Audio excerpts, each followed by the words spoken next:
Paz e graça, Santo Senhor.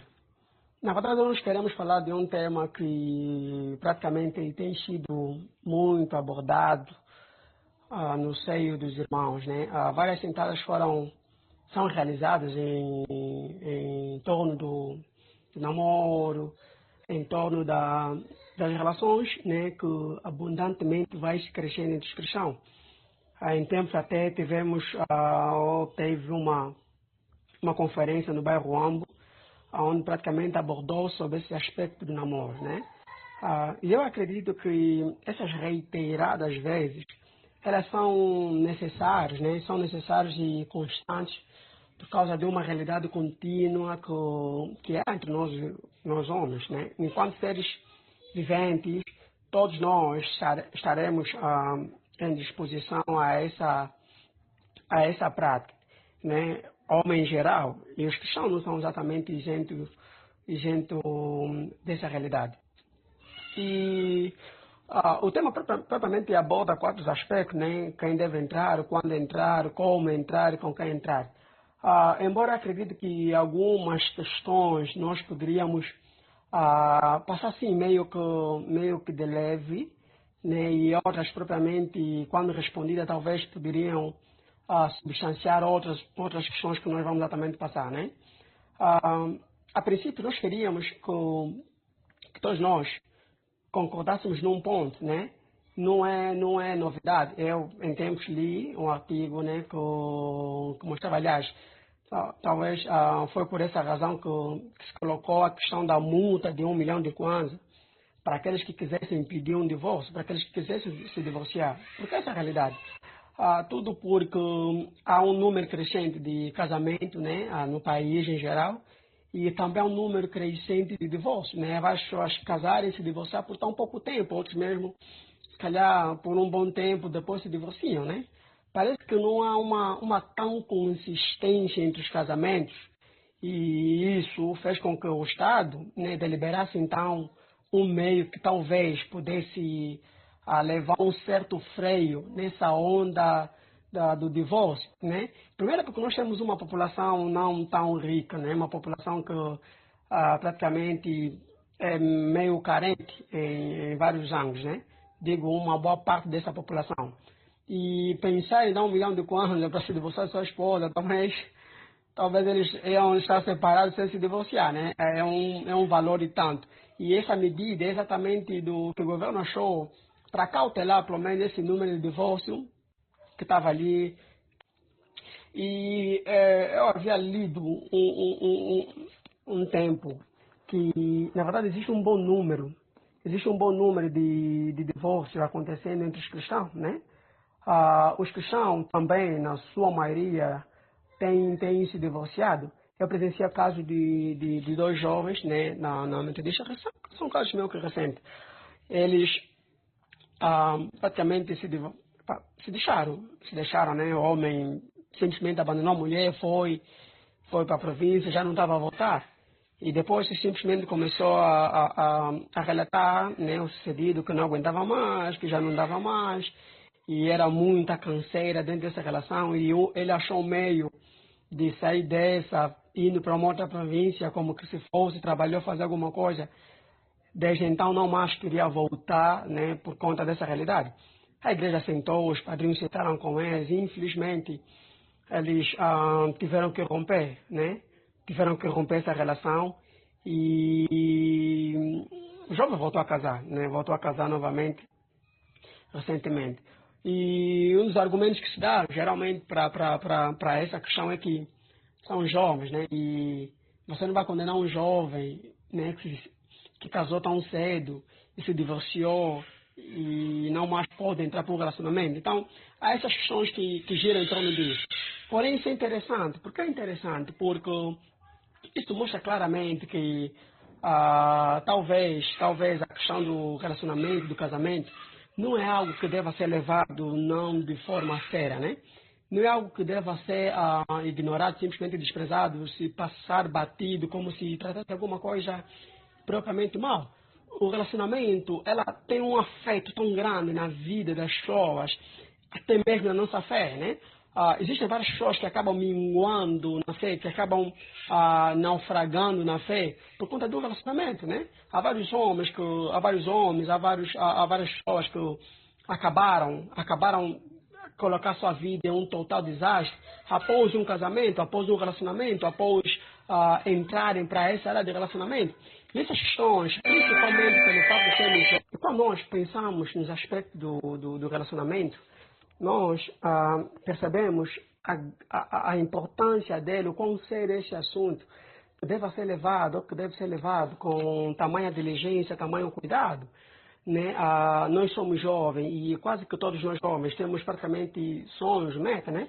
Todos nós quase que andamos dentro da pirâmide de Maslow, pirâmide das necessidades. Todos nós temos meta, temos exatamente nossos próprios passos e temos um final último que chamamos de autorrealização, né? É meio que um ciclo às vezes. Existem pessoas que eles desenham assim, vou me formar, depois de me formar, vou procurar um trabalho, depois de procurar um trabalho, assim está a vontade para o relacionamento.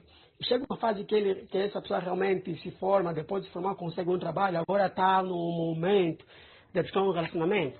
Só que todo esse plano é bem arquitetado, que a fase de buscar um relacionamento, quando chega essa fase de buscar um relacionamento, quase que alguns aspectos acabam se deixando de lado, né? Quase que essas pessoas não mais querem saber com quem, não mais querem saber quando, não mais querem saber como.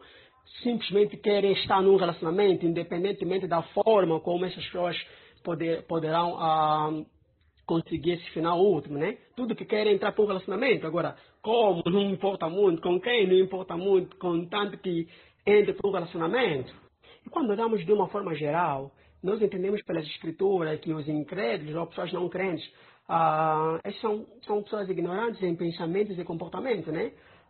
Paulo, quando fala da segunda vinda de Cristo, das coisas que poderiam anteceder antes da vinda de Cristo, né? A escrever para a igreja de Tessalonicenses, ele fala exatamente para os santos que nós não estamos exatamente numa escuridão, que esse dia poderá vir de surpresa, ou seja, as escrituras nos mostram claramente como é que Deus nos deu, pelo menos, um caminho para que tais coisas não viessem nos pegar de surpresa. Pedro falou que nós fizemos tão bem atentar pela profecia, pela palavra dos profetas, como uma candeia que alumia um lugar tenebroso, um lugar escuro. Ou seja, as escrituras olham esse universo, esse mundo, como um lugar escuro, um lugar totalmente sombrio, em que ninguém sabe a direção, em que ninguém consegue ver o caminho. Porém, nós temos a palavra de Deus como uma candeia, como uma luz que alumia nessa imensa escuridão. A Bíblia fala que lâmpada para os meus pés é a tua palavra, luz para os meus caminhos. Implica dizer que nós só poderemos andar de forma segura sem tropeçarmos em meio a essa escuridão se tomamos de uma lâmpada, se tomamos exatamente de uma luz que alumia o nosso caminho, que clareia em que lugar nós estamos a passar e assim então não vamos a tropeçar. E isso é a palavra de Deus. Ou seja, e diferentemente dos cristãos, os ímpios, os não cristãos, eles são pessoas ignorantes em seu pensamento e comportamento. Eles tomam decisão tendo como prioridade correspondente a essa realidade deles. Ou seja, quando eles tomam uma decisão, quando eles pensam em algo, quando eles se colocam a tomar uma certa posição, tem em consideração realmente essa base de ignorância que há neles, quer em pensamento, quer em comportamento. E isso diz respeito até na escolha de quando buscam um cônjuge ou uma cônjuge, né? Tudo isso está relacionado, tudo isso está ligado ao aspecto da realidade desses homens. Os seres humanos incrédulos são pessoas ignorantes em pensamentos e comportamentos. E eles têm de aplicar os princípios e prioridades correspondentes à realidade deles. E isso está ligado até o momento quando eles buscam um relacionamento. Diferente dos cristãos, dos ímpios, dos mundanos, nós os cristãos não estamos necessariamente a esse nível de ignorância. Não estamos necessariamente a esse nível de cegueira, capaz de não enxergarmos que lugar, onde não sabemos para onde estamos aí, aonde estamos aí, com quem estamos aí, e como devemos ir. Permita-me trazer aqui, meus irmãos, já várias vezes que às vezes escrevo isso nas redes sociais. Há um episódio na, na, na Alice, no País das Maravilhas, onde a protagonista principal, né, que é a Alice, fala com o gato, ela chega para o gato e diz: se o senhor puder me dizer, por favor, qual o caminho que eu devo tomar para sair daqui? E o gato respondeu para ela: isso depende muito de para onde você quer ir. E ela responde para o gato: olha, não me importo muito para onde. Então o gato diz para ela: então não importa o caminho que você escolha, contanto que tenha algum lugar, né? Ela depois complementou de forma: contanto que tenha algum lugar. Ou o gato diz: ou você pode ter certeza que vai chegar. E se você caminhar bastante, né? E isso é interessante. Por que é interessante? Veja, a ideia é que ela não sabia para onde queria ir. E perguntou para o gato onde, qual é a direção do caminho, né? Qual caminho ela devia tomar. E o gato disse para ela: o caminho que você deve tomar vai depender muito de onde você quer ir, né? Vai depender muito de onde você quer, ou para onde você quer ir. Ela disse: olha, eu não me importo muito para onde, contanto não me importo muito para onde que eu vá, né? Qual é o caminho que eu devo tomar. O gato disse: parceiro, não te importa para onde você vai, então acho que qualquer caminho serve para ti, né? E ela responde: contanto que dê algum lugar. E o gato disse: com certeza, você vai chegar a algum lugar. Isso praticamente ilustra bem a ideia que eu passei anteriormente, que geralmente nós temos esse plano, né? Nós vamos nos formar, depois de nos formar, nós vamos trabalhar, depois de trabalhar nós queremos um relacionamento. Só que quando chegamos nesse momento, nós não nos importamos muito para onde nós queremos ir, não nos importamos muito em saber aonde queremos ir. Algumas pessoas, nós, muitas das vezes, tendemos a ser ignorantes quanto a esses aspectos. E as consequências disso são tão reais quanto para as pessoas incrédulas, quanto para os cristãos, quando, diante dessa situação, agem como se fossem ignorantes. Então, se o homem não tem propriamente nenhuma ideia do que ele está a procurar, ou o que ele devia procurar numa parceira, numa companheira, ou que ele devia procurar dentro do momento da busca de um relacionamento, se uma pessoa não tem propriamente essas ideias, né? Talvez essa pessoa é a primeira pessoa que nós queremos exatamente indicar aqui quem deve entrar, né? A primeira coisa que nós queremos falar sobre aqueles que devem entrar é que, primeiramente, deve ser alguém, pelo menos, que saiba aonde quer ir, né? Porque se você não sabe para onde você quer ir, se você não sabe qual caminho você deve tomar, então não importa que caminho você vai tomar, contanto que você chegue a algum lugar, entende? Porém, para aquelas pessoas que sabem bem aonde ir, para onde querem ir, então eles vão se certificar de pegar todos os detalhes do caminho que eles estão andando, vão se certificar realmente de atentar para o caminho, para as escolhas que fazem, a fim de chegar no lugar correto e certo. Porque as escrituras não nos deixam propriamente na ignorância quanto a isso. A Bíblia apresenta para nós algum caminho a percorrer quando pensamos no relacionamento. E se um homem não sabe qual o caminho deve percorrer para entrar para o relacionamento, essa é a primeira indicação de que esse tal não deva entrar. Eu sempre gosto de falar que, pelo menos, meus irmãos, quando nós falamos a aspecto de quem deve entrar, apontar quem, isso precisa ser delineado sobre que escopo, sobre que contexto nós estamos a falar. Primeiro, isso talvez não poderia se referir muito à idade. Por quê? Porque a idade, né, nós poderíamos ter alguns elementos que são meio que subjetivos, que podem ter uma opinião diferente. Exceto que estamos a falar de criança, né? Propriamente criança nós podemos exatamente excluir a princípio. Mas quando pensamos em quem e na idade, nós podemos pensar em pessoas que têm uma idade avançada, né? Pessoas já adultas, reconhecidas como pessoas adultas, né? E que são até responsáveis. Mas ainda assim, acredito que precisaríamos ter que sentar alguns pontos para ver se realmente essa pessoa é alguém que deve entrar, né? É uma pessoa que está apta já para entrar. E essas coisas não falamos por mandamento, porém por recomendações necessárias e úteis para essas questões, né? Para a vida dessa pessoa, quando dessas questões. Por quê? Porque essas questões, o relacionamento é algo que vai ter impacto direto na vida dele, quer seja a vida profissional, quer seja a vida acadêmica, quer seja a vida espiritual. Isso vai ter um impacto. Então, conhecendo as realidades que o relacionamento traz, então é por isso que muitas das vezes os ministros têm essas considerações, têm essas recomendações necessárias para o bem dos santos, para o bem dos irmãos, quando pensamos em entrar, né? Não estamos a falar provavelmente de ser adolescente ou de ser adulto, não, mas de algum aspecto que é essencial. A primeira coisa é que essa pessoa, primeiramente, precisa ser alguém que certificadamente é uma pessoa que tem habilidades tal para entrar. E quando eu falo ou penso nas habilidades, eu estou propriamente pensando nesse aspecto de pelo menos alguém que sabe definir o braço esquerdo do braço direito, pelo menos alguém que consegue entender qual caminho deve percorrer, o que ele deve buscar, o que ele deve atentar, quais são os elementos que a Bíblia dá como uma direção autoritativa, provendo aos homens características essenciais, ainda que de forma separada, mas quando agrupada, dá em um conjunto, dá em uma forma a mulher ou aquela de quem nós devemos buscar, ou aquele de quem nós devemos buscar para entrar no relacionamento. Então, se trata de alguém que nem tem pelo menos noção do que deve atentar para um parceiro ou para uma parceira a quando está no momento da busca, essa pessoa não está exatamente indicada, ou seja, não é uma pessoa ideal para entrar no relacionamento. Por quê? Porque se ele não sabe o caminho, não importa com quem seja, contanto que entra no relacionamento, entende?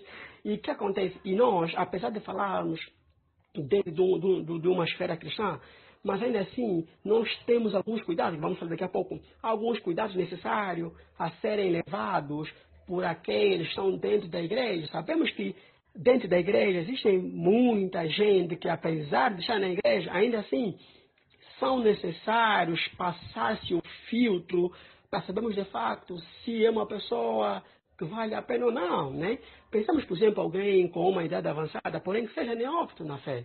Simplesmente essa pessoa, se pensar em questão da idade, não vai importar muito com quem essa pessoa fica, não vai importar muito com quem ele vai ficar, contanto que tem uma parceira, entende? Ou seja, todos os elementos a se pensar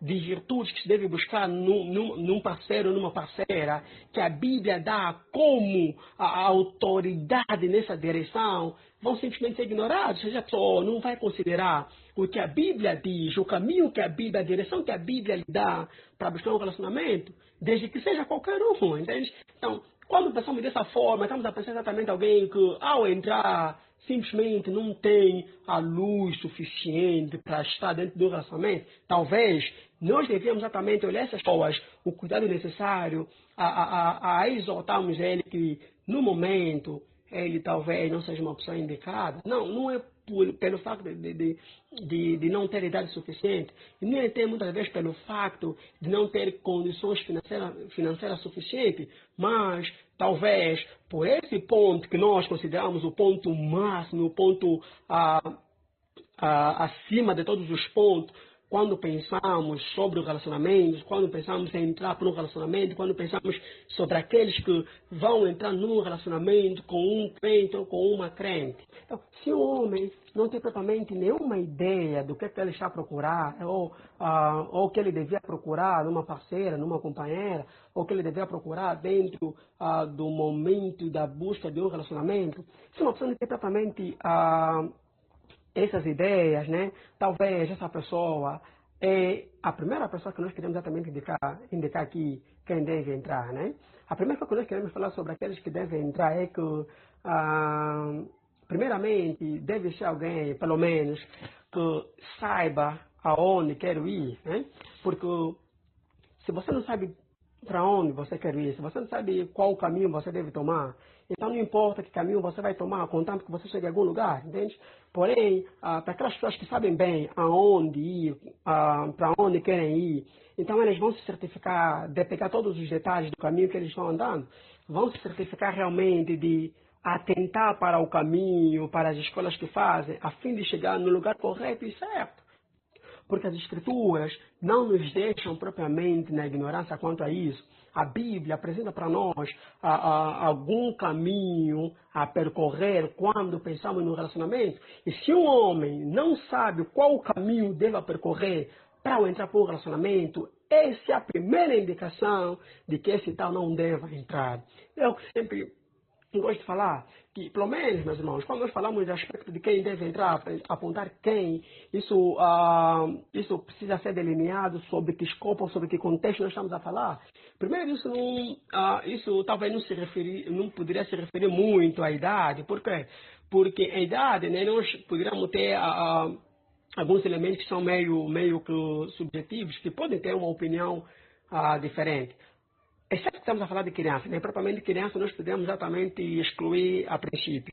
Mas quando pensamos em quem e na idade, nós podemos pensar em pessoas que têm uma idade avançada, né? Pessoas já adultas, reconhecidas como pessoas adultas, né? E que são até responsáveis. Mas ainda assim, acredito que precisaríamos ter que sentar alguns pontos para ver se realmente essa pessoa é alguém que deve entrar, né? É uma pessoa que está apta já para entrar. E essas coisas não falamos por mandamento, porém por recomendações necessárias e úteis para essas questões, né? Para a vida dessa pessoa, quando dessas questões. Por quê? Porque essas questões, o relacionamento é algo que vai ter impacto direto na vida dele, quer seja a vida profissional, quer seja a vida acadêmica, quer seja a vida espiritual. Isso vai ter um impacto. Então, conhecendo as realidades que o relacionamento traz, então é por isso que muitas das vezes os ministros têm essas considerações, têm essas recomendações necessárias para o bem dos santos, para o bem dos irmãos, quando pensamos em entrar, né? Não estamos a falar provavelmente de ser adolescente ou de ser adulto, não, mas de algum aspecto que é essencial. A primeira coisa é que essa pessoa, primeiramente, precisa ser alguém que certificadamente é uma pessoa que tem habilidades tal para entrar. E quando eu falo ou penso nas habilidades, eu estou propriamente pensando nesse aspecto de, pelo menos, alguém que sabe definir o braço esquerdo do braço direito, pelo menos alguém que consegue entender qual caminho deve percorrer, o que ele deve buscar, o que ele deve atentar, quais são os elementos que a Bíblia dá como uma direção autoritativa, provendo aos homens características essenciais, ainda que de forma separada, mas quando agrupada, dá em um conjunto, dá em uma forma a mulher ou aquela de quem nós devemos buscar, ou aquele de quem nós devemos buscar para entrar num relacionamento. Então, se trata de alguém que nem tem pelo menos noção do que deve atentar para um parceiro, para uma parceira, a quando está no momento da busca, essa pessoa não está exatamente indicada, ou seja, não é uma pessoa ideal para entrar no relacionamento. Por quê? Porque se ele não sabe o caminho, não importa com quem seja, contanto que entra no relacionamento, entende? E o que acontece? E nós, apesar de falarmos dentro de uma esfera cristã, mas ainda assim nós temos alguns cuidados, vamos falar daqui a pouco, alguns cuidados necessários a serem levados por aqueles que estão dentro da igreja. Sabemos que dentro da igreja existe muita gente que, apesar de estar na igreja, ainda assim são necessários passar-se o filtro para sabermos de fato se é uma pessoa que vale a pena ou não, né? Pensamos, por exemplo, alguém com uma idade avançada, porém que seja neófito na fé. Simplesmente essa pessoa, se pensar em questão da idade, não vai importar muito com quem essa pessoa fica, não vai importar muito com quem ele vai ficar, contanto que tem uma parceira, entende? Ou seja, todos os elementos a se pensar de virtudes que se deve buscar num parceiro, numa parceira, que a Bíblia dá como a autoridade nessa direção, vão simplesmente ser ignorados. Ou seja, a pessoa não vai considerar o que a Bíblia diz, o caminho que a Bíblia, a direção que a Bíblia lhe dá para buscar um relacionamento, desde que seja qualquer um, entende? Então, quando pensamos dessa forma, estamos a pensar exatamente alguém que, ao entrar, simplesmente não tem a luz suficiente para estar dentro do relacionamento. Talvez nós devíamos exatamente olhar essas pessoas, o cuidado necessário, a exortarmos ele que, no momento, ele talvez não seja uma pessoa indicada. Não é pelo facto de não ter idade suficiente, e nem até muitas vezes pelo facto de não ter condições financeiras suficientes, mas talvez por esse ponto que nós consideramos o ponto máximo, o ponto acima de todos os pontos, quando pensamos sobre o relacionamento, quando pensamos em entrar para um relacionamento, quando pensamos sobre aqueles que vão entrar num relacionamento com um crente ou com uma crente. Outro aspecto que nós devemos, em parte, considerar de quem deve entrar. Paulo fala que cada um recebe de Deus o seu dom, né? Paulo recebeu um dom diferente dos outros. E o dom que Paulo recebeu é um dom de poder se conter, de ter uma capacidade de se conter sem que os seus desejos fossem importuná-lo ao ponto de querer, né, de querer exteriorizar de forma certa e correta com quem ele devia fazê-lo, né? Paulo mostrou que não tem necessidade dessas coisas. Ele não se via assim impulsionado pelos seus desejos, pela sua necessidade biológica a esse nível. Mas o que Paulo chama é que isso não é meramente, ou não é algo que veio simplesmente da sua cabeça ou do seu próprio desejo, não, mas é um dom que Deus lhe deu, né? E ele fala que cada um recebe de Deus o seu dom. E o dom que Paulo recebeu é um dom de poder se conter. Já outros, Deus deu um outro dom diferente de Paulo. Se o Paulo tinha dom de se conter, o outro tinha um dom de não se conter. Ou seja, de não se conter implica dizer que alguém que sabia das suas necessidades e para isso precisava buscar um relacionamento. Mas era necessário que essa pessoa não fosse alguém que recebeu um dom igual ao de Paulo. Por quê? Porque quando nós pensamos no relacionamento, nós estamos a falar de relacionamento para um caminho que nos levará exatamente para o casamento. E para o casamento existem algumas responsabilidades, ou algumas responsabilidades espirituais a serem cumpridas. E se um homem, tipo como Paulo, que tem quase que seus sentimentos ou desejos desabilitados, simplesmente poderia ser também um desastre para um relacionamento, né? Poderia ser um desastre para um relacionamento, por quê? Porque ele poderia se ver na insuficiência de poder manter a satisfação de um casamento. Então, a realidade de trazer um casamento sob a satisfação necessária é um dom de Deus, entende, meus irmãos? Deus habilitou os homens de forma de vida que pudessem entrar para um relacionamento. Então, nós, em parte, estamos a falar daquele que deve entrar para um relacionamento, meus irmãos, aquele que, de forma certificada também, percebe que não é um celibato. E por celibato, está exatamente a falar daqueles que têm dom de Deus, né? Ou outros que, por opção própria, conforme Jesus fala, que por opções próprias, eles se entregaram a esse nível. Então, quando nós pensamos nesses aspectos, meus irmãos, nós estamos a falar daqueles que não é porque querem ser celibato, mesmo não tendo dom, querem ser celibato, né? Algumas vezes nós estamos ali naquela luta do relacionamento, sem conseguirmos um parceiro ou uma parceira, depois decidir, não, vou ser celibato. Só que esse celibato deles não é porque tem um dom, porque eles conseguiram perceber que não são habilitados como Paulo, né? E por uma frustração, talvez pelo caminho, querem optar por outro caminho do celibato. Só que isso não é algo que não depende de quem quer, mas depende de Deus, que dá quem Ele quer, entende? Porém, se nós queremos realmente entrar nesse caminho, eu acho que o caminho mais sensato desses homens a seguir, que esses homens deviam seguir, é se calhar se castrar, né? Porque se castrassem, então poderiam estar na outra categoria de que fala Cristo, por opção própria. E assim nós poderíamos, de forma clara, ter a certeza de que não, ele não era alguém que estava habilitado para estar num relacionamento, tal como Deus espera de um relacionamento. Então, para fecharmos o ponto de quem deve entrar, eu gostaria de concluir, voltar a lembrar os irmãos sobre pelo menos dois aspectos que nós falamos de quem deve ser, né? Primeiro, que deve ser alguém que tenha de Deus o dom realmente para entrar para um relacionamento, né? E aqueles que têm o dom de Deus para entrar para um relacionamento são aqueles que estão em posição correta, certa e ideal para o relacionamento, porque Deus espera de um relacionamento, né, algo que Ele mesmo se certificou de dar graça nos homens para que os homens pudessem tornar esse caso o propósito de Deus para um relacionamento, para um casamento, nesse momento, né? Conforme Paulo fala em Coríntios 7. Um outro aspecto que eu acho, que eu vejo como mais crítico, é sobre aqueles que devem entrar, devem ser pessoas que pelo menos, saibam distinguir o braço esquerdo do braço direito. Qual é a ideia? A ideia é que Deus tem um propósito para com o casamento. E tendo Deus um propósito, Ele governa o critério pelo qual uma mulher deve ser considerada apropriada para ser uma esposa cristã.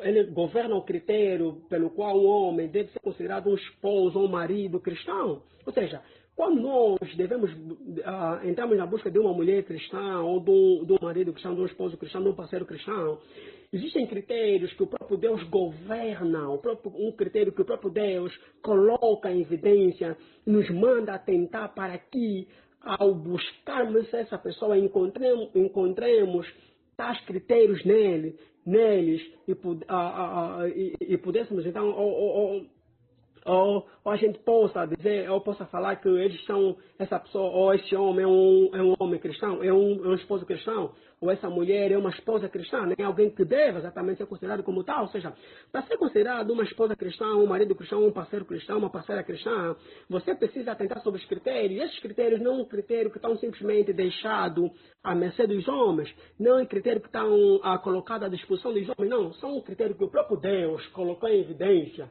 e simplesmente nos dá direção de como devemos atentar no caminho que percorremos para isso. Então, se você não sabe exatamente quais critérios você deve considerar para olhar uma esposa cristã, você vai simplesmente errar. Quais critérios você deve considerar? Quais são os critérios de Deus que você, pelo menos, devia considerar para entrar num relacionamento?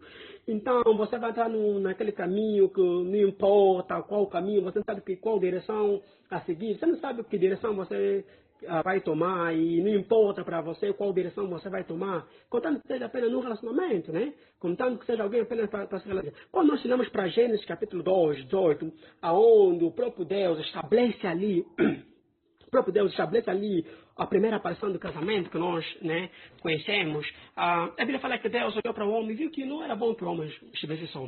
Viu que o homem olhou para todos os seres viventes, né?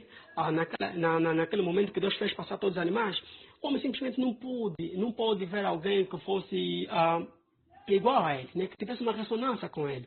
Não tinha alguém que ele pudesse olhar e ver que era compatível a ele. Então Deus disse, não é bom que o homem seja só.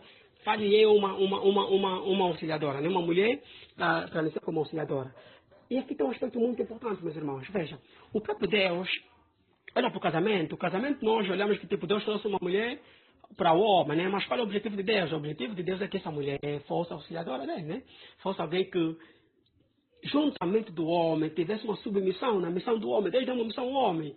E queria que o homem tivesse uma esposa que o auxiliasse nisso, entende? Esse é o objetivo de Deus. E para o objetivo que Deus traçou para o casamento, Deus está aqui a dar uma mulher. Então nós devemos exatamente olhar para isso e ver, Deus ou deu uma qualquer mulher, ou ao dar essa mulher colocou um critério pelo qual essa mulher poderia eficazmente cumprir o objetivo de Deus para com o propósito de Adão no casamento. A Bíblia não fala apenas que seria uma auxiliadora, mas a Bíblia fala que Deus deu uma auxiliadora idônea, né? O aspecto de idoneidade tem a ver com o critério que Deus colocou em evidência na mulher para que pudesse, por meio do casamento, cumprir o objetivo pelo qual Deus estava a trazer para o homem, entende? Isso é exatamente importante nós percebermos. Quando entendemos as implicações do casamento, você entende que não é uma coisa de apenas entrar, mas é algo que você precisa considerar antes de entrar. E se você não tem uma noção do que considerar antes de entrar, você simplesmente é alguém não indicado no momento para entrar por recomendação, exortação e a demonstração, não por mandamento sobre esse ponto, né? Em Êxodo capítulo 9, a Bíblia fala também sobre os casamentos mistos, né? Deus não queria que os homens tivessem um casamento misto com os homens que ele pudesse encontrar naquela terra. No capítulo 9 de Êxodo, no versículo 12, ele fala assim, agora, pois, vossas filhas não dareis a seus filhos, e as suas filhas não tomareis para vossos filhos, e nunca procurareis a paz e o seu bem, para que vos fortaleçais e comai o bem da terra e façais possuir a vossos filhos para sempre, né? O que Deus exatamente aqui a tentar nos mostrar? Deus está nos mostrando exatamente que eles não deviam entregar suas filhas para nenhum homem daquela terra. Nem sequer deviam tomar as filhas dele ou os filhos deles para entrar no relacionamento, né? E a intenção de Deus era que esses homens desaparecessem por completo e simplesmente habitassem o povo de Deus, né? Pelo que Deus diz, você não deve buscar paz. Se você procurar buscar a paz deles, você vai exatamente ajudar eles a edificar, a permanecer, né? a eles continuarem a se perpetuarem naquela terra. Porém, aquela terra era uma terra que Deus queria que os homens, que os seus filhos tivessem ali, que eles fossem extinguidos. E para isso era necessário que eles fossem, então, aos poucos, acabando, né? E qual é o propósito? Veja, no versículo 2 do mesmo capítulo, vai assim: porque tomaram das suas filhas para si e para os seus filhos, né? Quando no versículo 1 fala: acabadas por essas coisas, chegaram-se a mim os príncipes, dizendo: o povo de Israel, os sacerdotes, os levitas, não se tem separado dos povos desta terra, seguindo as abominações dos cananeus, dos heteus, dos fariseus, dos jebuseus, dos amonitas, dos moabitas, dos egípcios e dos amorreus. No versículo 2 fala: porque tomaram das suas filhas para si e para os seus filhos, e assim se misturou a semente santa com os povos dessa terra. E até a mão dos príncipes magistrados foi a primeira nessa transgressão. Agora, se nós olharmos Malaquias capítulo 2, versículo 15, Malaquias capítulo 2, versículos 15 a 18, diz assim, vou ler a partir do versículo 14.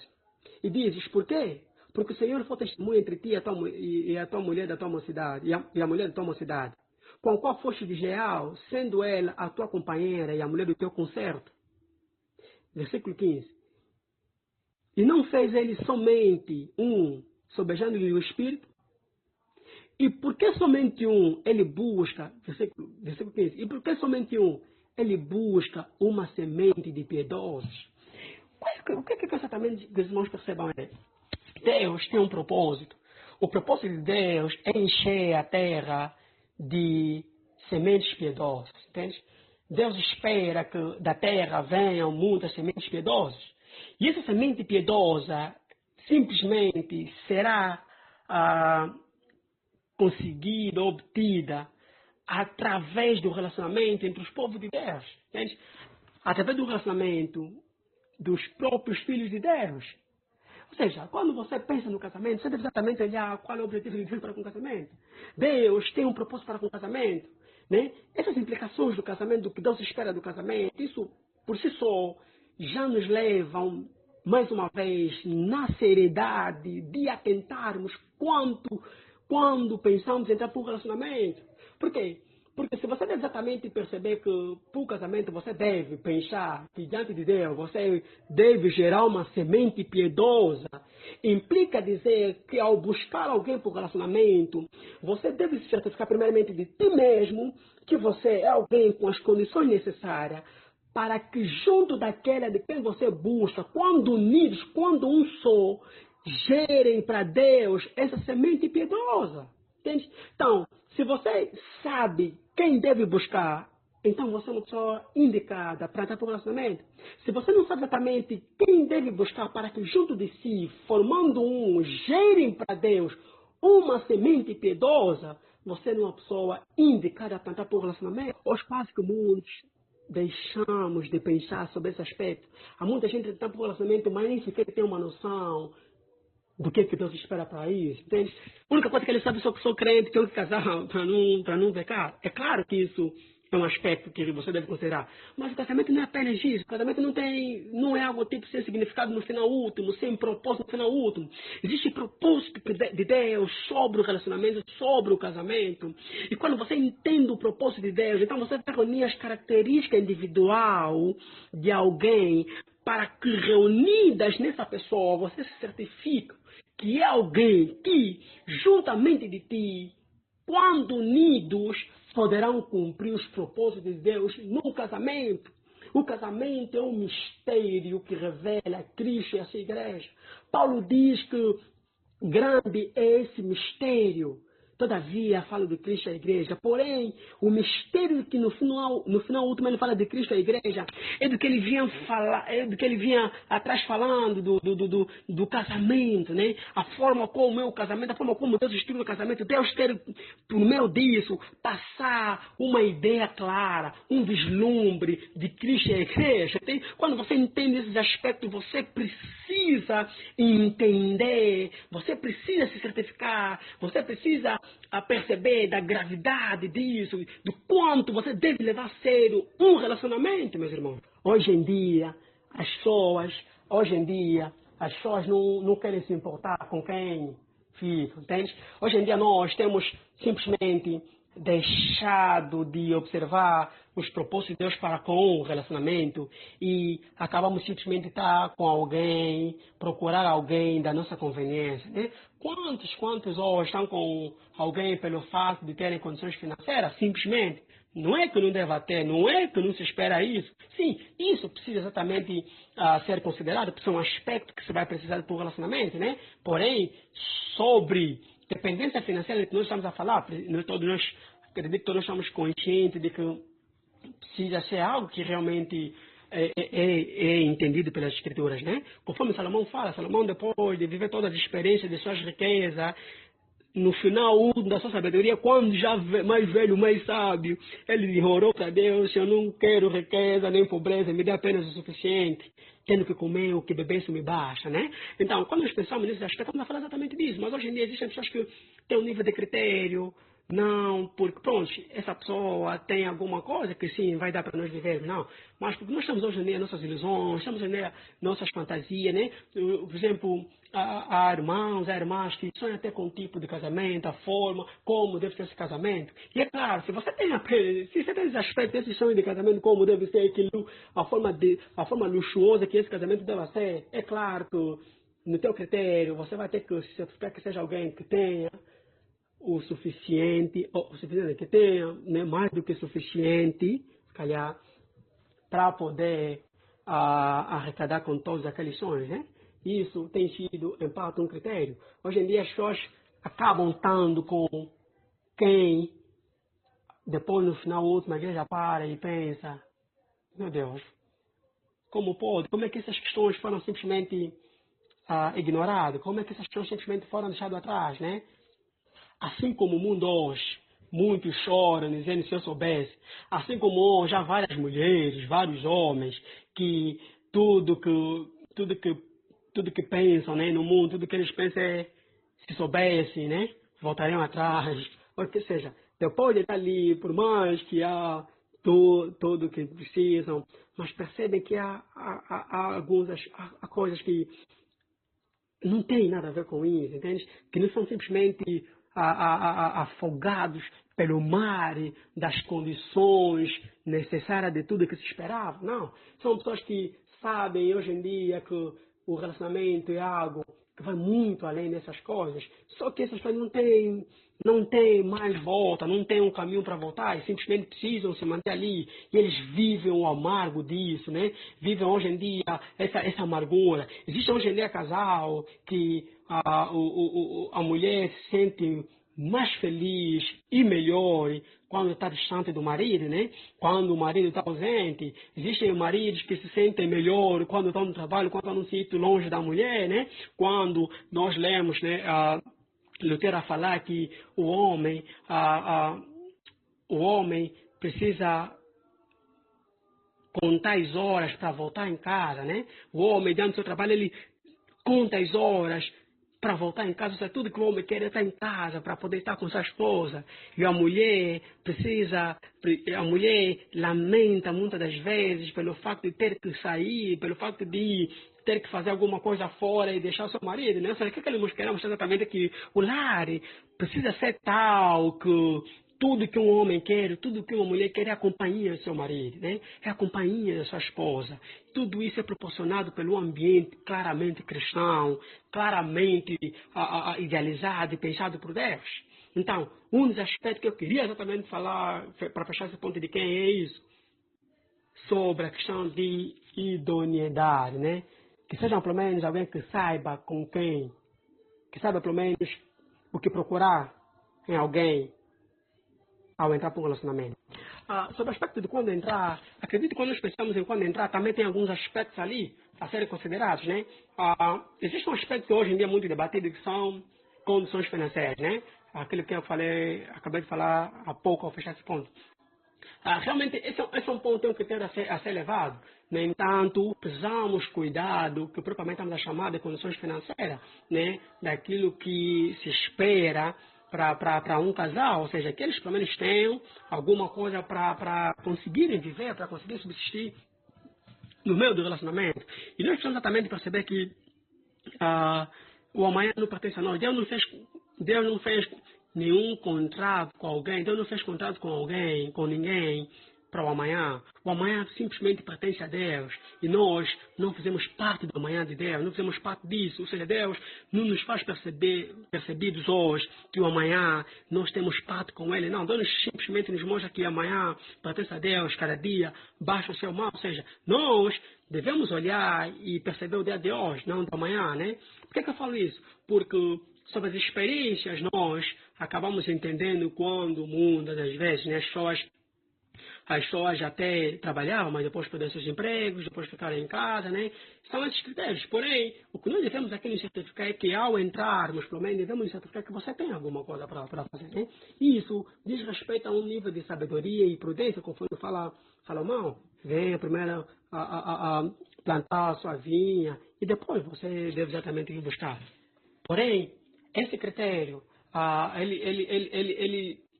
ele é um nível de sabedoria, né?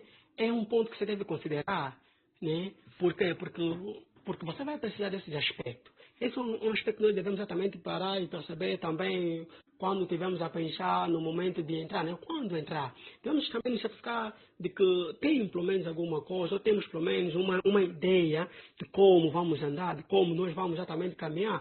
Tudo isso eu chamo de prudência, tudo isso eu chamo de sabedoria. Jesus contou uma parábola, mostrou exatamente para nós, né, sobre como nós devemos viver como homens prudentes, né?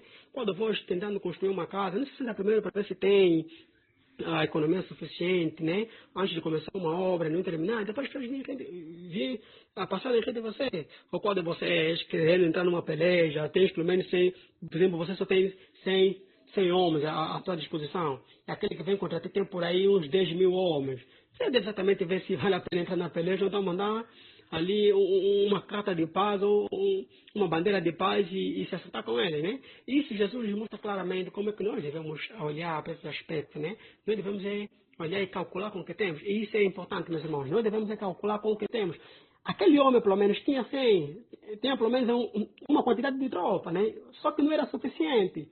E Jesus lhe chama exatamente a sentar e a considerar esse aspecto. Hoje em dia, nós olhamos, irmãos, pessoas que querem entrar para um relacionamento, né?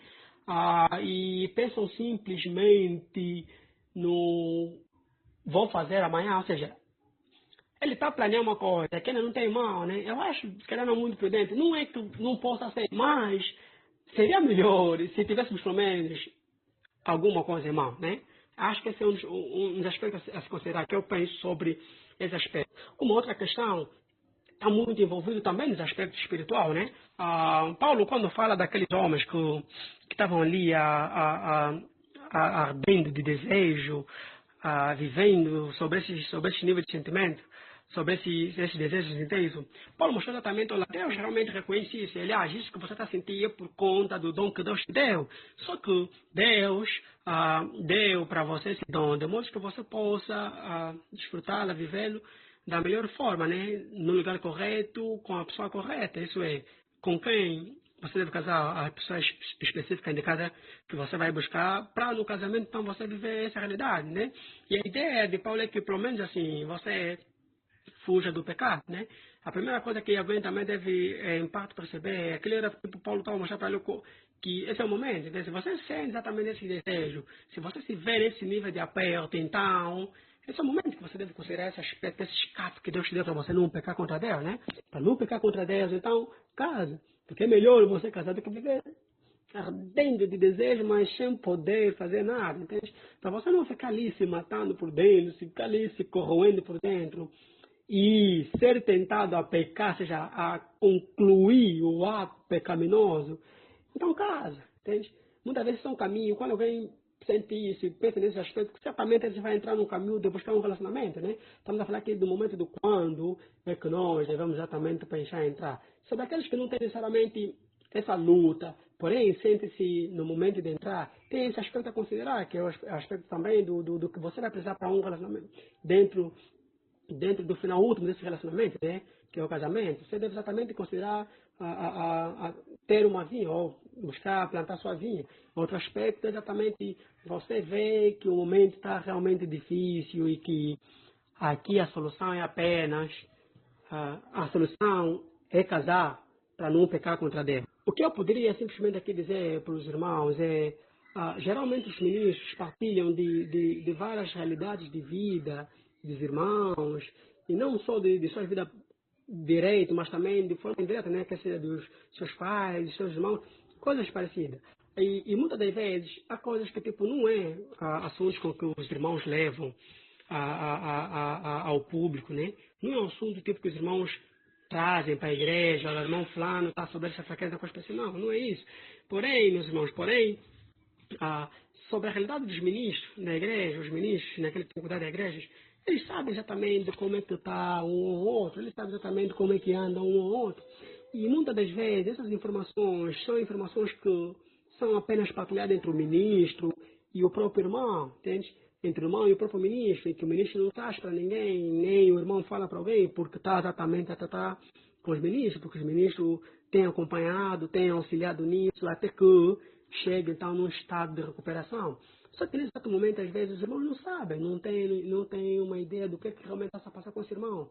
E em contrapartida, né? Porque nem todos são pelo menos sensatos, que quando percebem esses momentos, tipo, se afastam um pouquinho, não querem estar próximamente. Há quem realmente abre para um momento de comunhão, né? Para um momento de conversação, para um momento de sedução, de se paquerar, né?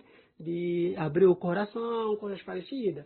E quando percebemos então, a irmã já está tão entregue nos sentimentos com o irmão, né?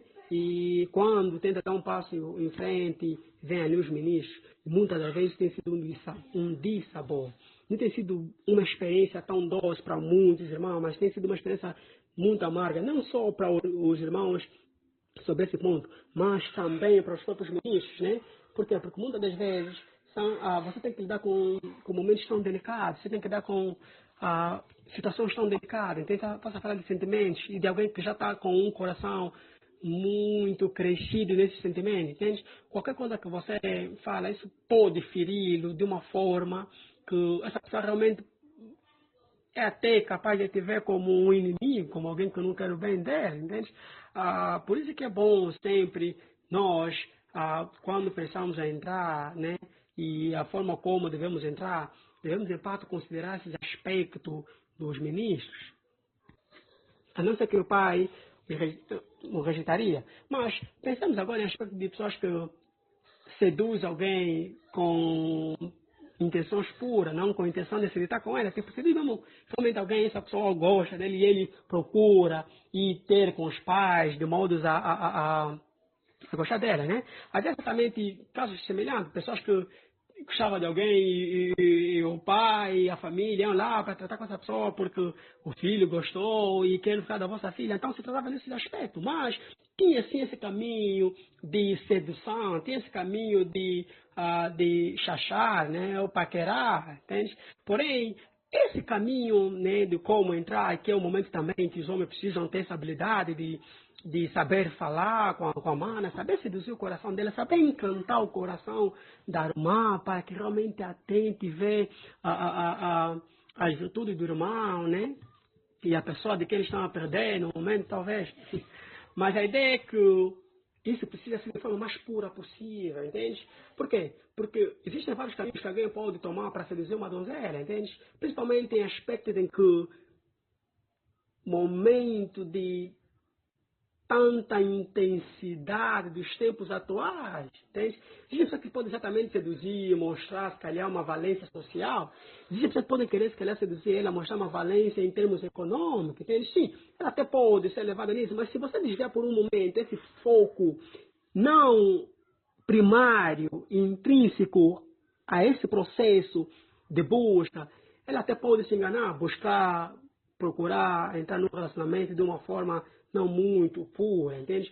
Você levará ela, ou ela levará ele para um lado, porém, vocês poderão pagar por esse ponto. Entende? Se num dado momento fazer um desses pequeninos tropeçar, você sim poderá pagar por esse aspecto, entende? Por quê? Porque pode se dar o caso exatamente de pessoas que não sejam propriamente cristãs e se entregaram para um relacionamento de forma pelo fato de serem seduzidos com coisas sem o escopo da fé. Como entrar por relacionamento, muitas vezes, às vezes de forma geral, tem a ideia de, pelo menos você tem que saber, dizer uma donzela, tem que saber pelo menos falar com uma donzela, né? Sobre esse aspecto geral. Mas acredito que quando se colocou esse ponto do como entrar, acredito que estamos aqui ainda assim envolver o pensamento cristão ou o pensamento, se calhar, da igreja sobre esses elementos, sobre esses aspectos, né? Do como entrar. Eu acredito que é sempre bom e é útil, melhor sempre considerar os ministros da igreja no meio disso, né? Por quê? Porque muitas das vezes nós podemos fazer nosso próprio trabalho de campo, né? Que é o conhecimento muito particular e pessoal que nós fizemos da pessoa. E no final último, achamos que está tudo bem e entramos simplesmente. Só que depois você acaba recebendo um ministro, acaba recebendo exatamente a convocação da igreja, né? E algumas questões são consideradas, são colocadas diante de ti. E isso muitas das vezes dá aqueles problemas que temos assistido nos últimos tempos.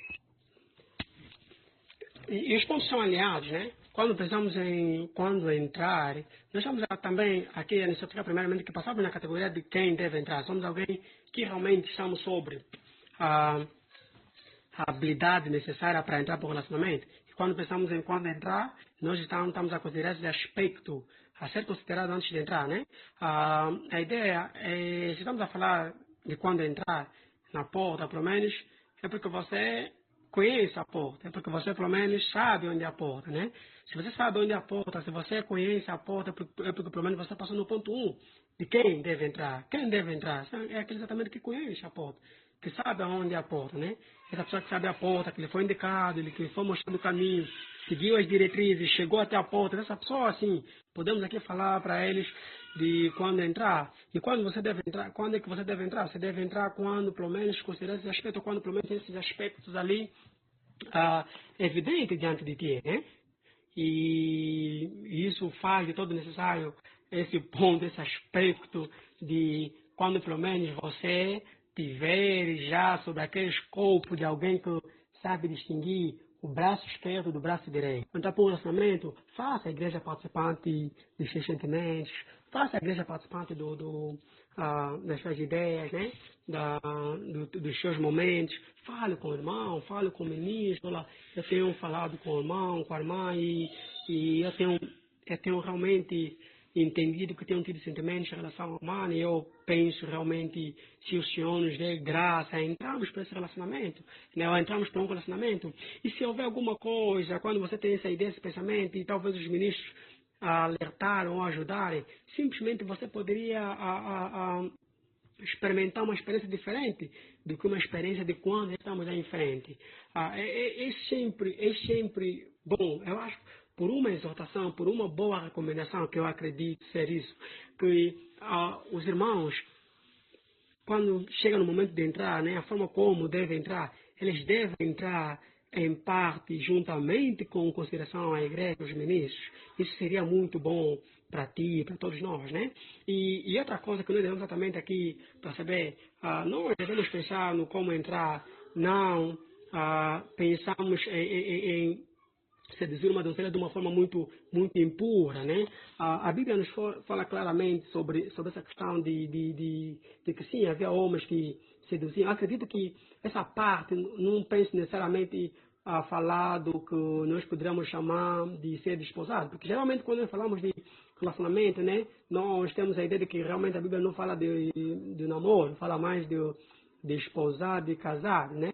E a Bíblia fala no Êxodo capítulo 22, versículo 26, se alguém se dizer qualquer virgem que não estava desposada e se lidar com ela, né? É claro que tem um final outro, mas a questão tem um caminho de seduzir, né? Ou seja, é uma pessoa que está a seduzir alguém, que não tem compromisso com ninguém, não é desposada, não é casada, estamos a falar também de alguém totalmente solteiro.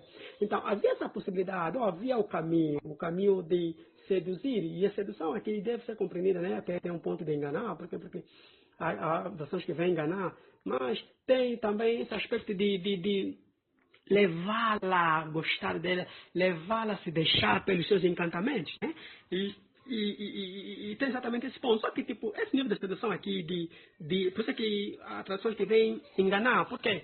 Porque essa pessoa tinha os seus objetivos. O objetivo era se deitar com ela apenas, né? Sem qualquer nível de compromisso. E que a lei mostrou exatamente para salvaguardar essa honra, para salvaguardar a honra do irmão ou da irmã, ele, dessa mulher, ele devia casar com ela, né? A não ser que o pai o rejeitasse. Existem pessoas em relacionamento que você pai se pergunta tipo o que essa pessoa buscou tipo encontrar nessa pessoa, tipo o quê? Quando essa pessoa buscou esse relacionamento, o que ela buscou procurar nessa pessoa? Entende? Por quê? Porque quando você olha para a pessoa, você sente que de fé não há nada, de crescimento não há nada, maturidade, idoneidade não há, entende? É alguém de que no primeiro ponto diríamos nós, se calhar não será a pessoa indicada ou a pessoa ideal para um relacionamento, mas você encontra exatamente essa pessoa a busca e é entrar num relacionamento com essa pessoa. Quando você para um pouquinho para ver, você vai ver se calhar outros níveis de valência que não tem nada a ver com o escopo da fé, né? Que não tem nada a ver com a fé, que não tem nada a ver com a conversão ou a vida espiritual dessa pessoa. Então, isso pode ser um caminho de desvio da pureza necessária a se manter na forma como devemos entrar, né?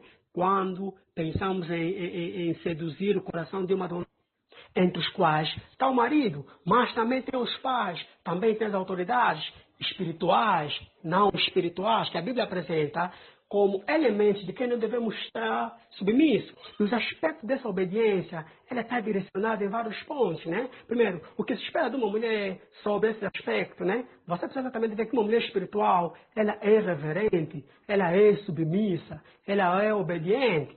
Só que nós, às vezes, não temos grandes a oportunidade. E essa é uma confusão que entra. A mulher deve ser submissa no casamento ou antes do casamento. Claro, estamos a falar de alguém que é submissa. Uma mulher precisa ser submissa. A submissão não tem a ver com o marido. A submissão tem a ver com uma obediência à palavra de Deus. Entende? E essa submissão é dirigida a todos aqueles que Deus aponta para que nós sejamos submissos. Para darmos uma base do que é espiritual, nós podemos exatamente pensar no que a Bíblia fala, né? Paulo mostra que o homem carnal não se sujeita à lei de Deus. Nem em verdade isso pode ser, mas já o homem espiritual está sujeito à lei de Deus, inclina-se para a lei de Deus, entende? A primeira coisa que nós devemos exatamente ver como característica de uma esposa espiritual, de uma mulher espiritual, é que ela está sujeita à lei de Deus, é que ela se submete à lei de Deus, entende? A Bíblia fala que não devemos ter comunhão entre o crente e o descrente, entende? Entre a luz e a trevas, ou seja, se tivemos a falar das pessoas que não são espiritual, que não são duas pessoas, uma espiritual e não espiritual, simplesmente iremos nos colocar dentro desse jogo. O que é que acontece? Acontece que se tiver um problema, uma situação familiar, os dois terão cosmovisão diferente, terão forma diferente de ver as coisas, entende? Mas estamos a falar das pessoas que são espiritualmente aceitas, ou distinguidas, ou definidas pelas escrituras, certamente que toda a controvérsia, todo o problema, toda a confusão que poderá ocorrer dentro do relacionamento, eles terão que travar a luz das escrituras como o Tribunal Supremo de todas as coisas. E como ambos são espirituais, se sujeitam à palavra de Deus, certamente que as coisas poderiam ser levadas cativas à obediência à palavra de Deus. E talvez uma das oportunidades que os cristãos têm para direcionar os seus olhos a observar essa santa, essa irmã, é olhar exatamente como é que ela é submissa, porque a submissão, mais do que nada, mais do que qualquer coisa, expressa claramente a espiritualidade de uma mulher. Uma mulher espiritual simplesmente é submissa, e uma mulher que não é espiritual não é simplesmente submissa, entende? Então, uma das coisas que nós devemos exatamente olhar, embora não sendo marido agora, você precisa olhar exatamente como é que essa mulher é obediente e submissa aos ministros. Por quê? Porque os ministros são exatamente um indicador, por Deus, de vermos a espiritualidade da irmã. Olha exatamente as oportunidades que você poderá ter em conhecer a submissão e a obediência que essa pessoa tem para com os pais, entende? Essas oportunidades são grandes, são boas para você verificar a submissão, porque você não precisa de alguém que seja submissa, você precisa de alguém que seja submissa, e essa submissão estará sujeita a qualquer um que seja, que a Bíblia demanda que seja submissa, entende? Hoje em dia, nós precisamos, mais do que qualquer a altura, talvez, consideramos muito esse aspecto. Por quê? Porque é um aspecto que, no meu ponto de vista, pelas escrituras que nós olhamos e observamos, elas apontam de forma clara a espiritualidade de uma mulher. Que a primeira coisa que devemos certificar exatamente é de alguém que saiba como distinguir isso, que sabe exatamente identificar uma fé falsa de uma fé verdadeira. Por quê? Porque ele pode lidar com esses dois momentos, com alguém que tem uma fé genuína, porém sobre um estado não muito bom, que é difícil de detectar uma fé, né? Se calhar nós particularmente poderíamos já de antemão entreguei aquele homem que Pedro está a falar em ter essas virtudes, né? Aquele que tipo não tem dado aqueles frutos. Nós vamos exatamente entregar para a disciplina, não podemos exatamente entregar para Satanás. Porém, Pedro reconheceu que não se trata de um não cristão, mas de alguém que é mesmo cristão. Só que precisa ser reconduzido novamente à cruz, entende? Agora, se for alguém que não tem a capacidade de distinguir entre fé verdadeira e fé falsa, ele não pode nem sequer começar a escolher uma esposa. Entende? Uma esposa cristã. Por quê? Porque se ele não sabe distinguir quando é que se trata de uma fé verdadeira, quando é que se trata de uma fé não verdadeira, quando é que essa fé se expressa uma fé genuína, quando é que não se expressa uma fé genuína, simplesmente ele poderá falhar nisso. O que eu quero exatamente com isso dizer? Nós podemos assumir que quando nós estamos a falar desse aspecto, estamos a tratar que o homem é um cristão verdadeiro, é um bom cristão, ou seja, é uma pessoa que, primeiro, ele mesmo é um cristão verdadeiro, que tem a capacidade de poder distinguir entre essas duas fés existentes dentro da cristandade, né? Dentro da fé, que ele terá a capacidade de definir ou de verificar qual das é exatamente. E para isso, é necessário que ele tenha uma pança escriturística ou uma capacidade espiritual, bíblica aceitável, para poder distinguir isso que Paulo fala, para nós detectarmos entre puro e não puro, entre um e o outro, eles eram uma capacidade espiritual, no nível espiritual. Por isso é que eu acredito que a recomendação de que aqueles que querem entrar, pelo menos devem se certificar que são pessoas com capacidade tal de distinguir uma ou outra da fé verdadeira ou falsa, esses serão realmente provados. Então, entre essas duas categorias, você pode encontrar pessoas que não têm uma fé genuína, que simplesmente emprestam uma fé labial, uma fé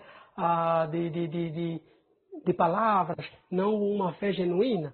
E também você vai encontrar pessoas que têm realmente uma fé genuína, que são regenerados verdadeiramente, mas que estão num momento tão baixo da sua santificação, né?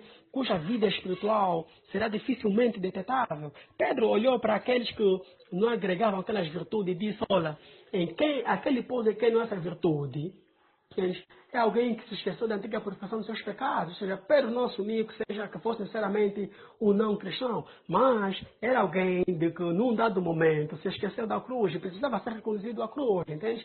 Paulo, quando chega para aquele homem de Gata, fala exatamente que alguém foi achado no pecado, deve ser reconduzido, ou seja, diferente daquele que Paulo fala, entrega a Satanás, fala que está a chamar a ser reconduzido, entende? Paulo chegou em Corinto, encontrou crentes, porém que se davam sob carnalidade, mas Paulo lhe chamou de irmãos, Paulo tratou de irmãos, Paulo lidou com eles como se fossem crentes, trabalhando neles a fim de que eles fossem transformados para uma atitude diferente. Ou seja, ainda assim você poderá encontrar pessoas cristãs, genuinamente cristãs, mas que estão sobre um nível de santificação muito baixa. Então, mais uma vez, faz todo sentido o que nós falamos anteriormente. Ou seja, nós, quando encontramos um leque da pessoa, um todo ali dentro da igreja. Mas a Bíblia deixa claro para nós que existem pessoas exatamente que estão ali, mas não têm uma fé genuína, né? Existem pessoas que não são propriamente regeneradas e têm uma vida de santificação tão baixa que é muito difícil você detectar a espiritualidade dessa pessoa, ou seja, é muito difícil você perceber isso. Veja, Pedro, quando falou da atitude que devemos ter para acumular nossa fé, todas aquelas virtudes, a intenção de Pedro é que nossa eleição, pelo menos, não fosse confundida, né? Paulo mostrou exatamente que nós devemos fazer fazer jus ao nosso chamado, à nossa eleição, devemos exatamente viver toda aquela vida que claramente deixasse em evidência o nosso chamado, uma vida que correspondia a esse nosso chamado. A primeira coisa que você deve considerar a quem ou quem deve entrar, ou com quem você deve entrar para o relacionamento, né? Para o homem, estou aqui me direcionando para o homem. Primeiro, o homem deve certificar que a mulher de quem você busca é uma mulher ou é uma esposa reverente, né? Obediente, competente. Essas palavras são intercambiadas, provavelmente que eu vou falar aqui com o espiritual, submisso, capaz, e ser uma pessoa capaz, né? Só que a palavra, a palavra reverente pode ser muito ampla e usada de uma forma mais livre, né? Ou muito livre. Mas eu tenho um significado em mente quando penso nessa palavra. A palavra primeiro deve indicar uma espiritualidade legítima, pela qual queremos dizer que a mulher cristã deve ser uma cristã. A mulher que o homem deve buscar deve ser uma cristã, conforme diz, contando fé no Senhor. Só que isso em si cria grande dificuldade, né? Por quê? Porque muita gente, muitas pessoas nas igrejas não são cristãos genuínos. E muitos daqueles que não são verdadeiramente regenerados podem estar num nível tão baixo de santificação que a vida espiritual deles é dificilmente detectável. E na minha abordagem aqui, quase que vou ter em direção à mulher, né? Mas não significa que muitas das coisas que eu falar aqui simplesmente serve para mulher, mas serve para homem, né? Porque existem pontos que são de caráter geral. Por exemplo, quando eu falo que se eu tiver a falar que, primeiramente, você precisa considerar que ela precisa ser uma esposa cristã ou uma mulher não mentirosa, certamente que você está a pensar que o ser verdadeiro, não ser mentiroso, é uma característica que diz respeito aos cristãos em geral, serve tanto para homem como para mulher. Mas eu queria me direcionar de forma, porque tenho em mente que, a princípio, quem vai buscar o homem, né?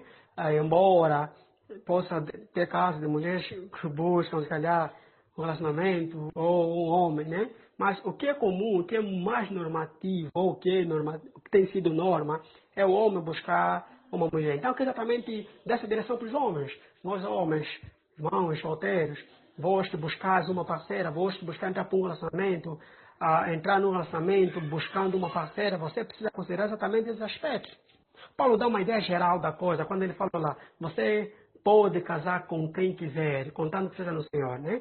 Quando nós pensamos nesse aspecto do contando que seja no Senhor, nós entendemos que a porta continua sendo estreita, não larga, né? Apesar de que quando você entra, você encontra uma imensidão de povo, você encontra uma imensidão de lugar, né? Ou seja, é um lugar tão vasto que cabe todo o reino de Deus. Mas ao entrar você encontra uma porta que precisa ser estreita para fazer exatamente esse nível de refinaria, né? De refinar a fé daqueles que entram ali. Então quando Paulo fala dessa forma, qualquer um poderá se calhar argumentar, tá, meu irmão Pleno? Paulo está falando que nós podemos casar com quem quiser. Diz que é no Senhor, entende? Muita gente esconde com o ponto de que seja no Senhor para trazer vários outros argumentos, entende? Ou seja, para trazer várias coisas escondidas por detrás. Não, pode ser que seja no Senhor, é claro. Nós falamos de alguns aspectos acima, né? Para exatamente tentar calcular esse nível de pensamento, que no Senhor, ainda assim tem regras, tem balizas que você deve exatamente seguir, né? Como você deve seduzir, como você deve procurar exatamente no homem, o que você deve atentar na busca de um homem. E esses pontos são exatamente ponto essencial quando você olha. Porque quando Paulo fala contando no Senhor, Paulo vai te mostrar exatamente o ponto relevante, o ponto chave, o ponto que você não deve descartar. Qualquer ponto é descartável, menos esse. Qualquer ponto de olhos azul, qualquer ponto de arqueado, qualquer ponto de ser alguém alto, tudo isso é descartado. Porém, esse ponto não é descartado. Então, isso direciona a tua visão, isso direciona o teu pensamento, isso direciona a tua vontade, o teu desejo. Precisa ser direcionado no contanto que seja no Senhor. Mas, aqui temos um grave problema. O que significa? Significa que o presbítero lidar com esse assunto, ele precisa com toda a clarividência, com toda a clareza possível, expressar a Escritura no seu lidar, expressar a Bíblia no seu lidar. Porque quando pensamos no ponto de injustiça, compreendemos nós que os ministros, ou mais de um presbítero, já estejam a lidar fora do escopo da fé, e isso eles não têm autoridade para tal, entende? E quando tem autoridade para tal, existem dois caminhos que eu acho que nós devemos apelar como crentes. Na verdade, é uma questão interessante. Existem dois lados. Há o lado muitas vezes que as injustiças podem ser vistas de uma perspectiva, né, por causa dos sentimentos já existentes nos irmãos, né? No entanto, vamos assumir um lado de que existe claramente uma injustiça. A primeira coisa que temos que entender é que os presbíteros ministros, eles não têm direito nem o poder para proibir ou não proibir, para aceitar ou não aceitar alguma coisa. Os presbíteros simplesmente, no nível do cuidado que têm para com os irmãos, eles têm a liberdade de poder julgar uma outra decisão, exortando, demonstrando, né? E e ter sempre umas considerações necessárias para ver se o irmão realmente considera os pontos e rever a posição, a postura, né?